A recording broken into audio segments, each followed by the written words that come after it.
Tobin gets another life sentence for killing Dinah McNichol. After all these years, we at last know the truth and justice has prevailed. Hello from Rhiannon and me, welcome to the programme. First tonight, he had offered no defence and the jury had no doubts. Serial killer Peter Tobin did murder the Essex teenager Dinah McNichol. Tobin, who's 63, is already convicted of murdering two other women, one aged just 15. Dinah's body was found buried in the back garden of Tobin's former home in Kent. Well, our reporter Tom Barton, who's been following this story since Dinah's body was found 2 years ago, was in court for us. Tom. Rhiannon, it's taken 18 years to get to this point, but today it took the jury just 13 minutes to reach that guilty verdict. As it was read out, Peter Tobin sat in the dock, silent and motionless. Dinah McNichol's family, who've waited so long for justice, turned to each other, hugged and kissed. The judge, Mr. Justice Calvert-Smith, told Tobin, "This is the third time you have sat in the dock convicted of murder.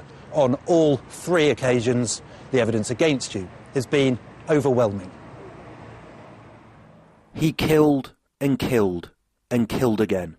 3 young women, all murdered by this man, Peter Tobin.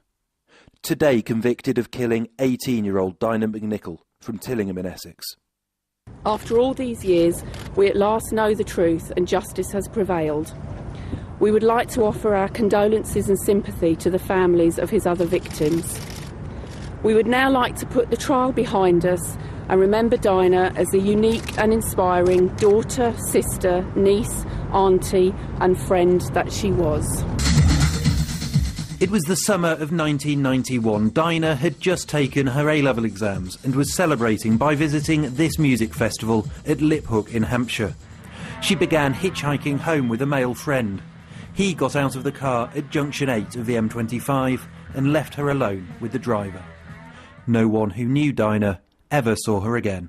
Her father, Ian, travelled 200 miles from Essex to Hampshire to help look for his daughter. If she is here, she's dead. If she's not here, there's a slight chance that she's alive. Nothing happened for a decade. Then, in May 2007, Tobin was convicted of killing Angelika Kluk, a Polish woman in Scotland. Police began to look into the past of a man who had previously been convicted of child sex offences. It was here at number 50 Irvine Drive in Margate where Peter Tobin lived in the summer of 1991 when Dinah disappeared. And it was here that Dinah's remains lay undiscovered alongside those of a Scottish teenager, Vicky Hamilton. Both girls' disappearances remaining a mystery for 16 years. That mystery began to unravel when police interviewed this man. David Martin was Tobin's neighbour on Irvine Drive in Margate. One day he's digging this hole in the garden. So I leant over the fence and I said, "Where are you going for, Pete? You're going for Australia." 16 years later, that recollection from Mr. Martin led the police to excavate the garden of 50 Irvine Drive. 3 days in, police made their first discovery, but a post-mortem revealed something nobody was expecting. Various inquiries and scientific processes have now confirmed that the human remains discovered at the house in Irvine Drive, Margate, are not those of Dinah McNichol. Those remains in fact belonged to Vicky Hamilton. She was abducted and killed by Peter Tobin 6 months before Dinah. Her parents don't know, or her father doesn't know where she is, her family, we don't know. Sorry, I can't help you. You wouldn't know. As I say, I've never met her. Last year, a Scottish jury found Tobin guilty of that murder.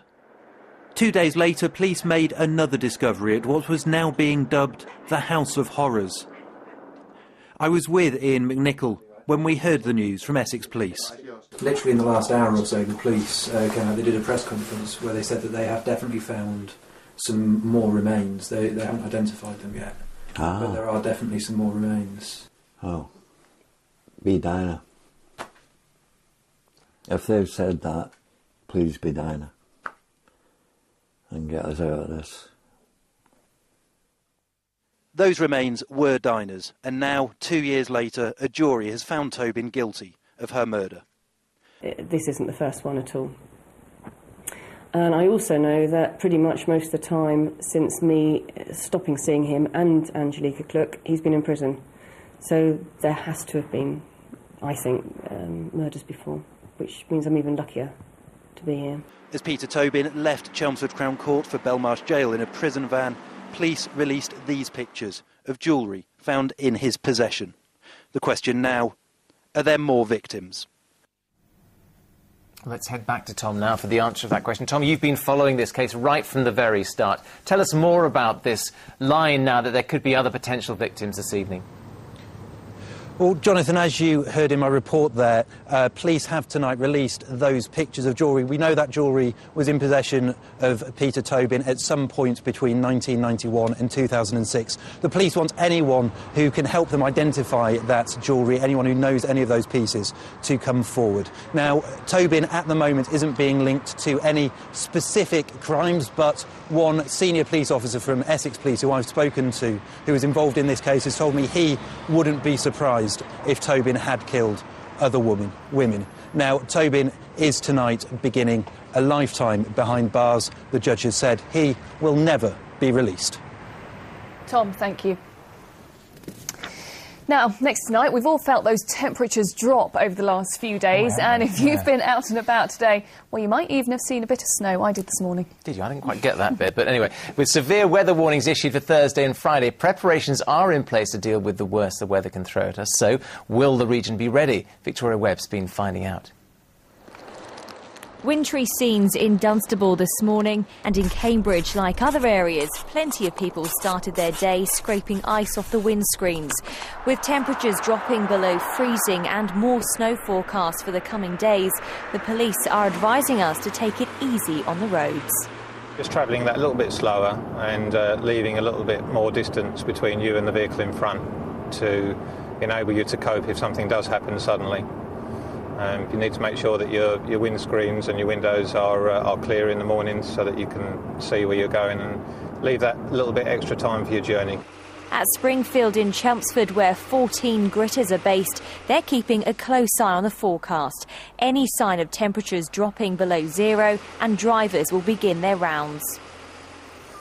In this barn at the Springfield depot, which is actually the biggest in Essex, there's 6,500 tonnes of salt.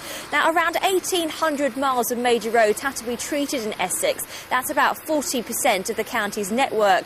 And on a typical winter, they'll use about 12,000 tonnes of salt. Average overnight temperatures for this part of the world are usually around 2 degrees. But last night in Marham in West Norfolk, the temperature fell to almost -6. But spare a thought for the residents of Northamptonshire, who in 1982 braved temperatures of -24, one of the coldest ever recorded in our region. Earlier this year, heavy snowfall across the country and indeed our region led to a national shortage of salt. The AA has expressed concern that some local authorities haven't got adequate reserve supplies. In Essex, though, they say they have more than enough. Depending on coverage, depending on depth of salt that we have to put down, the day's coverage could be less or more, but we have enough to do at least 40 runs, which is, way in excess of what we would expect in a normal winter. There's no news yet on the prospect of a white Christmas, but there is more snow on the way, with weather warnings for Suffolk and Essex on Friday. Victoria Webb, Anglia News, Chelmsford. So the region reckons it's ready, and of course Amanda will be here with a full weather forecast at the end of the programme as ever. Now, there were some frayed nerves, followed by some huge celebrations in Milton Keynes this afternoon, as the town was chosen to be in